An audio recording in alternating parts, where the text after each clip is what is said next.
Canada is furious at the Trump regime, but I think they're even beyond that. Canada recognizes its power. It knows it can be a superpower, and it's ready to smack down Trump and his fascist regime of gangsters. By now, I'm sure you know that Donald Trump has imposed 35% tariffs on Canada, and Canada was prepared for that. They know about this gangster regime, and one of the reasons that the Trump regime is citing, they're like, how could Canada recognize the Palestinian state? Why would you do that to us? Huh?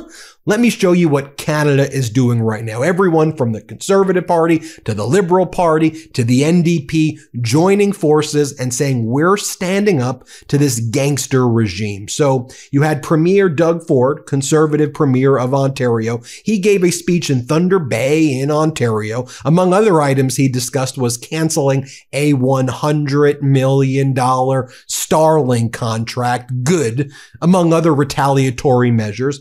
But here he is saying that he spoke to Prime Minister Carney, the Liberal Prime Minister of Canada, the Liberal government, and said to Prime Minister Carney, we got to fight back. Do not bow down. Do not give in to Donald Trump's demand. We'll stay strong. We'll stay united. Canada will fight back. Here, watch this. So I wouldn't roll over. And I told the Prime Minister, do not roll over. Hit that guy back as hard as we possibly can. And that's what we need to do. Powerful stuff. Let me show you the longer version of that answer so you can see the full context. Here he is, Premier Doug Ford. Play this clip. Going back to your comments earlier about President Trump and the trade war, do you think it's possible for Canada to get a deal with Trump that doesn't include tariffs on certain sectors like auto, steel, aluminum, and energy? And would you be satisfied with a sectoral tariff deal? Well, great question. You know, it's a problem with President Trump. And, you know, we're united. First of all, I've never seen this country more united ever, in all my years of being in politics. And it's a great feeling, all provinces, territories, municipalities, and the federal government.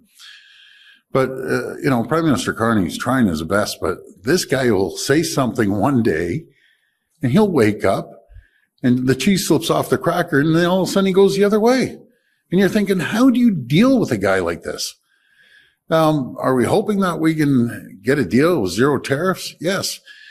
But I always say how we can kick back, and it's not the American people, kick back at President Trump. Let's start onshoring everything. Absolutely everything we possibly can. Like I-beams, those big steel I-beams. I didn't realize we don't make them here until found out during the trade deal. Or the rails that are beautiful, their cars are going to be made. The street cars are going to be made down the street. We don't make the rails, so we need to start making rails and start making sure that we make those steel I-beams and aluminum cans. Aluminum cans are my favorite. The Coke, the Pepsis, all the other beverages, the Molsons, the Labatt's, the craft brewers. We're the kings of aluminum in Quebec. They ship the aluminum down, 25% tariff. They get printed and formed, 25% back tariffs. So my question was, why aren't we making aluminum cans here? Now we're going to be making aluminum cans. They're going to lose $1 billion worth of business in the U.S. And same with tin cans from Dofasco. Ship it down to the U.S. They get formed. I had a meeting with the big users of the tins. Now we're bringing a line up here. And they're going to be losing out on about 1.3 billion cans, just on the tin cans. But we can build anything here. We're an economic powerhouse. You know, folks, we don't have to take a back seat to anyone in the world, and we sure the heck don't have to take a back seat to President Trump. He needs to remember, yes, they're our number one customer, but we're their number one customer. You hear about all these deals he's making, and they're good countries, Japan and Korea. But I'll give you an example with Japan. He said he made this beautiful deal and everything, and God bless him. But they buy $79 billion worth of products, U.S., off of the U.S. Canada buys $359 billion U.S. off the folks south of the border. 9 million Americans wake up every single morning to produce a widget or a good just for Ontario alone. Those 9 million jobs are in jeopardy right now. We buy more products off the U.S. then Japan, Korea, China, the UK, and France combined. So I wouldn't roll over. And I've told the Prime Minister, do not roll over. Hit that guy back as hard as we possibly can. And that's what we need to do. And we can do it. We can build anything here in Canada, absolutely anything. From the beautiful trains that we build here, to the planes, to automobiles, to satellites, to jet engines. And the list could go on and on and on. And our strength are the people. We have the brightest people anywhere in the world right here in Ontario. So when everyone goes out, another very powerful tool are the people of Canada. When you go out and you go to buy a product, just flip it around the back and see where it's manufactured. And buy Canadian when you can, anything possible. And I got to call one company out that I learned when I was just 2 days ago. I met with all these tin can users and their food products. Is a company called Campbell's Soup. They told me that Campbell's Soup's putting a Canadian flag on their cans. They closed their plants here. They moved everything down to the U.S. and they put recipe made in Canada. What sort of nonsense is that? Don't let them hoodwink you. I'm going to call them out again. I'm going to show you one of their cans. It's unacceptable that they do that. Don't try to pull one over people's eyes. Canadians are too smart for that. So please, when you go shopping, I know it's not always possible, buy Canadian as much as you can. So we're going to win this thing. One way or another, we're going to go down and we're going to roll over. We'll keep fighting every single day. I think a notable thing to mention as I'm sharing this clip with you of Premier Doug Ford, and I know our Canadian viewers know this, but our United States viewers and international viewers may not. Premier Ford used to be Maple MAGA. He may deny it now, but he used to be a Trump guy, and he used to say how close he was to Trump and how supportive he was of those policies. But since Donald Trump declared these trade wars on Canada, starting with this new regime, this new administration, Premier Ford has been a powerful fighter against Trump. He's been, in my opinion, you could disagree with him on some other policies, sure. But when it comes to uniting Canada, standing shoulder to shoulder with Prime Minister Carney, I think that he's been pretty exceptional at that, in my opinion. On those issues, I want to be clear. So here he is again from this powerful speech. Let's play it. Folks, we all know this is a serious time for our province and our country. With President Trump taking direct aim at our economy, his goal is to take every single business out of our country, out of our province, and bring it down to the U.S. But I'll tell you, I will fight like I've never fought before, and we're going to continue fighting against President Trump and his radical views. I better stop there because I'll get on a rant. And I'll just tell you, our government is doing everything in its power to cut red tape and make Ontario and Canada the strongest economy in the G7. Our government has a plan to protect Ontario. And I always say our job is not only protect Ontario, but protect communities, protect families, protect jobs and businesses. And that's exactly what we're going to do. And I will not spare a penny to make sure we do it. We were going to protect Ontario from President Trump's tariffs by building a province that is more competitive, more resilient, and more self-reliant. As part of that plan, we're increasing our historic plan to build Ontario to more than $200 billion in infrastructure. Now, as I mentioned at the outset of this video, this follows the United States slapping Canada with 35% tariffs. Granted, it's on non-USMCA compliant stuff. So about 85% of the stuff is not subject to the tariffs because it's part of the USMCA, United States, Mexico, Canada agreement. But it's still a trade war. The United States declaring a trade war on what should have been our best ally. Again, I apologize to all our Canadian viewers, and I know that we stand with you against the Trump regime. You have allies here, but we know you got to do what you got to do in terms of the boycott, in terms of not traveling here. Do what you got to do. But here you have Donald Trump's Commerce Secretary, Nutlick is his name, Howard Nutlick, or Lutnick. Howard Lutnick is his name. And he, before Donald Trump imposed the 35% tariffs, Nutlick said, look, the president truthed out. He truthed out, that's Donald Trump's social media platform, that Canada should not have recognized a Palestinian state. Why would you do that? How tone deaf can you be? You're recognizing Palestine? Here, play this clip. But Canada, I take it, not so much or not so good. Well, imagine like the president truthed out that the Canadians put out, oh, we're going to recognize the Palestinian state. I mean, come on, don't be so tone deaf, right? The president is totally into trying to get peace in Gaza, and you're throwing your hat in the ring from Canada. Come on. You know, they still haven't solved dairy. They still have 2 countries on the whole world retaliated against the United States of America tariffs. China, which we all know, and Canada. So you know what? I just don't see the president stepping off the gas. Now, Mark Carney came down, had a really nice lunch with the president when he first got elected. You know, if he makes that call and if he starts turning on the charm and if he takes off his retaliation, and stops the silliness, maybe the president will let it down a bit. But right now, 35%, that letter he sent, is surely in the cards. Now, just back to Doug Ford's statement following Trump's announcement of 35% tariffs. Here's what Doug Ford writes. Canada shouldn't settle for anything less than the right deal. Now is not the time to roll over. We need to stand our ground. The increase in U.S. tariffs to 35% is concerning, especially with tariffs still in place on steel, aluminum, autos, forestry, and now copper. While Canada continues to benefit from zero tariffs on all trades that are USMCA compliant, representing over 90% of our American exports, we need to do everything in our power to protect workers, businesses, and communities from the impact of tariffs. The federal government needs to hit back with a 50% tariff on U.S. steel and aluminum.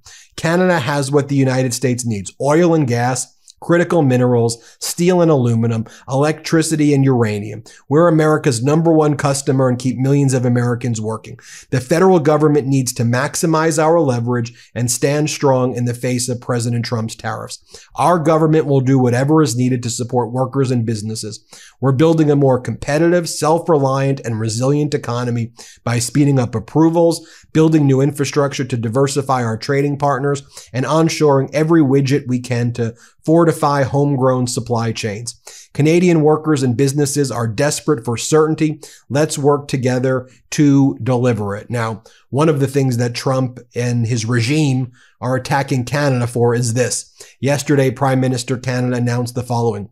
Canada has long been committed to a 2-state solution, an independent, viable, and sovereign Palestinian state living side by side with the state of Israel in peace and security. My statement on Canada's recognition of a Palestinian state. Good. That's the right thing to do right there. And that's what Donald Trump lashed out against. Here was Prime Minister Carney from his speech yesterday that apparently drove Donald Trump nuts. Just think about it. This is what drove Donald Trump nuts. This guy is such a freaking baby. Anyway, here's a real leader, Prime Minister Carney. Play this clip. Earlier this week, the Minister of Foreign Affairs represented Canada at the UN high-level conference on a 2-state solution in New York.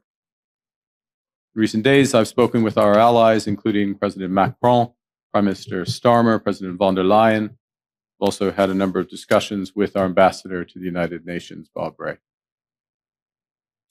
International cooperation is essential to securing lasting peace and stability in the Middle East, and Canada will do its best to help lead that effort.